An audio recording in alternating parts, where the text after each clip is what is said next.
Hello, my name is Obike Matonye. And I am Mavis Amiwo. We are M2 Seplat project team, and we are here to talk about complaining. Yes. Why do teachers complain? Yes. What does it mean to complain? What are the negative effects of complaining among teachers? Yes. And how can we stop this habit of complaining among people in the society? So Mavis, what do you understand by the word complaining? Complaining simply means an act of expressing a displeasure, a discontent over a particular situation that you've noticed. You know, as a teacher, you notice that there are certain situations that are not good to your taste, that are not to your taste. So you complain. So the presence of you expressing that discontent towards that situation, so we can complain. But before we continue, we need to establish the fact that complaining is not actually bad. It's normal. You know, you complain when you are not okay with something, when you are not comfortable with what is happening in your environment. Yes. But we are looking at excessive complaining. Some persons, complaining is their watchword. Any little thing is an avenue for them to complain. Yes. Any little mistake is an avenue for them to complain. So that's the aspects of complaining we are looking at. The excessive, the consistency in this art. Why do teachers complain? Well, teachers complain for a whole lot of reasons. Okay. And firstly, teachers complain because they seek an approval for their own belief. Okay. Yeah, for example, they notice that there's a particular situation in the school, possibly the school administration. They think the school administration is not supporting the teachers, is not supporting the students the way they ought to. Okay. And so in order for them to seek an approval of their validation of their belief system, they talk to other teachers, their other colleagues, and say, look at this problem, look at this thing. I think it is wrong, but in actual reality, it is not true. It's just what they have perceived it to be. They just want to complain. So that is one of the reasons why. Okay, they want people to believe in their validation, their arguments. Yes. All right. So do we have other reasons why teachers complain aside validation? Of course. Okay. Teachers complain because they want to avoid responsibility. All right. Oh yes. A lot of teachers, for example, a teacher that comes late to school in the morning, and the teacher shying away from taking responsibility of her lateness, she begins to give excuse that and complain about the already established traffic that is on the way. Okay. That the traffic was too much. When that teacher could have just left the home on time. Okay. So she complains about the already established hold up or the traffic to shy away from her responsibility of taking responsibility of her coming late to school. So we can say shifting blame is one of the reasons why teachers complain. Even individuals in the society where you work as a partner, as a husband in the house, as a wife at home, as a mother, as a father, the reason why you complain is because you are always shifting blames to your spouse. Yes. It's because you're always shifting blames to your children. Yes. It's because you're always shifting blames to your colleagues. You don't give account of all these things. You don't see it as something that the reason why this thing is happened was because of my fault. I actually constituted part of it, if not 100%, but 50%. Yes. So you need to start taking care of those things. You need to start taking your responsibility, especially when you default.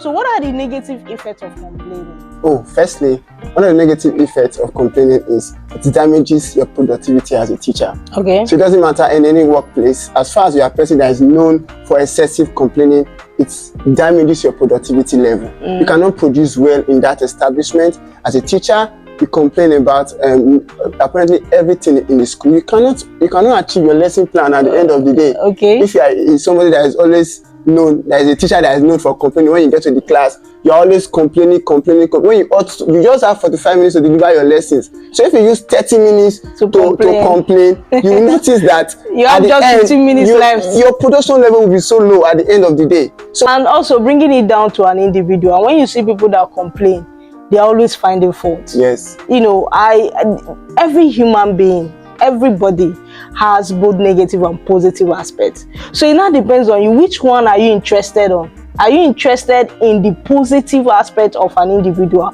or the negative? It will help you because there's nobody you will meet out there that is a saint in quotes. Yes. You know, we all have our weaknesses and all that. So it now depends on you on how.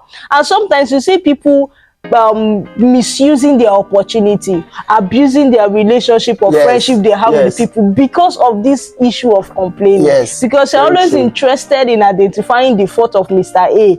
You're always interested in identifying the weakness of Mr. B and the rest of them. And if you're that kind of person, to be honest with you, you cannot utilize your relationship with anybody. And when you don't utilize your relationship, definitely the opportunity you have at that moment, you can still not utilize it. Then as a teacher also, if you are always complaining about a child, about your school, about the school management, to be honest, your productivity will be truncated. Your productivity will be truncated, definitely. And it has a way of affecting your mental health. Because when you complain, it's going to affect your mental. Because when we are talking about health, we are talking about the general well-being, both your mental, emotional, and every other aspect of health. So when you complain, it affects your mental health. How do we stop this habit of complaining among teachers? Of course, it can be stopped. We're not saying that you're a bad person, no. We're saying that there are better ways you can address your situation, your issues in a more constructed manner. And when you do this, you're going to have a very good life. One of the ways you can actually overcome complaints is by being aware. First of all, you have to be aware. You have to be aware of what triggers your complaint. What are the situations that are making you to complain? You need to take note of that and notice why you complain and try and stop it. Awareness is very important. Very key. You know, so if you're this kind of person that you are easily angry, you get angry easily. You don't like people talking down on you. That is an awareness. You are aware that this thing can trigger you. So what do you now do? Do you conceive this information? Do you allow it to hurt you? Do you understand? So you should know that everybody you meet out there has one weakness or the other. Then the solution there is that you need to be aware of what triggers you. Like, are you this kind of person that any little speech goes down to you, easily gets angry to it? Then if you're that kind of person and you have identified those things, then you should not allow it get to you. Because awareness is a way of solving a problem. When you are aware of what can get you angry, you already have 50% of the solution to your problem. So a teacher needs to be aware of those things. Secondly, taking responsibility. You need to be responsible for your actions. You need to be responsible for whatsoever thing that you perceive you did that is wrong. Do not shift blame from one person to another. Do not shift blame. Thirdly, another way you can overcome complaint is by having a solution mindset. Don't just see a particular problem and you always complain about it.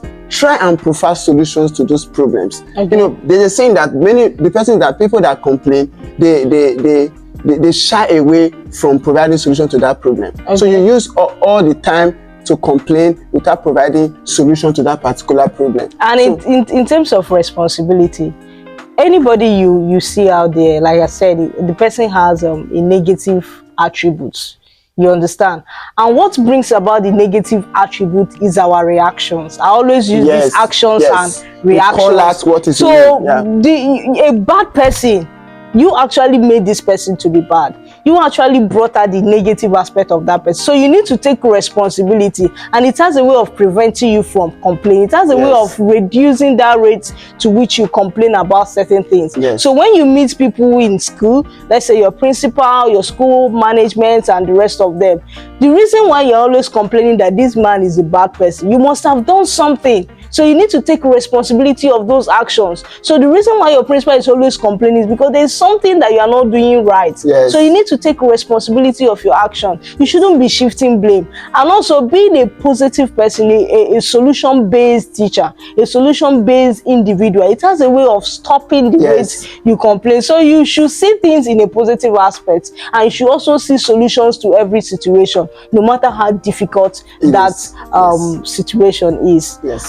Okay, aside these ways of controlling or stopping the habit of complaining among teachers, do we still have other things? Of course. There are other ways. I don't want us to look at teachers. I want us to look at people in general. As an individual. A way for them to stop complaining. For example, they should be focused. You know what you want. You know, and in talking about being focused, the focus talks about now choosing the right mentality. You need to reform your thoughts. All right. When you begin to build up this negative thought, you see a particular situation that you don't like, this thought begins to come in your mind. Exactly. But what complaining does is that it creates a map of reality that is not true. Yeah.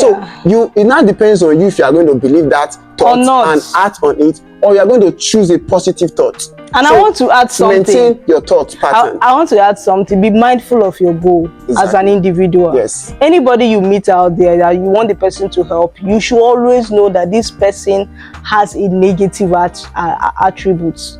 So you should be mindful of your goal. Why do I need this person in my life? I want him to help me. So that should be, so any other thing that person is bringing on the table shouldn't be your business. Yes. So you should be mindful of what brought you in that environment. Yes. You should be mindful of what brought you to that person. So you shouldn't be interested if the person can talk very well, if the person is rude, if the person is arrogant. But most times we multitask this goal. Yes. I want you to help me, and Yes. at the same time I want to change your personality. Yes. You don't change people's personality. Yes. You allow them live their life. Yes. Do you understand? Yes. So you should not, this is what I want, then along the line you shift, you will definitely complain. Yes. So if you're going to Mr. A for help, for a valid relationship that will be profitable in future, you should stay on that lane. You shouldn't be interested in the negative attributes of Mr. A, because when you do that, definitely you are going to abuse such relationship. Yes. Yes. So your goal should be straightforward, you should not digress, and you should be mindful of your goal. Exactly. All right, so the comment section is actually open. What do you think is the solution to this problem? Why do teachers complain? Are you having a problem with your colleague? Definitely you are the type that complain. And remember, we are not saying that complaining is actually bad. We are looking at excessive complaining. Yes. People complaining often. It's like their watchword. They are always complaining in the morning, Yes. afternoon, any opportunity. They are not satisfied. They are not satisfied. And I think complaining has a way of affecting the self-esteem, because Exactly. anybody that complains generally has low self-esteem. Yes. Because if you have confidence in yourself, I don't think you will complain much, because you know that no matter the situation, you can always handle it. So stay tuned to our page, M2 Seplar Project 3. You can follow us on Facebook, Twitter, Yes. YouTube, and TikTok. and TikTok. Thank you very much. God bless you.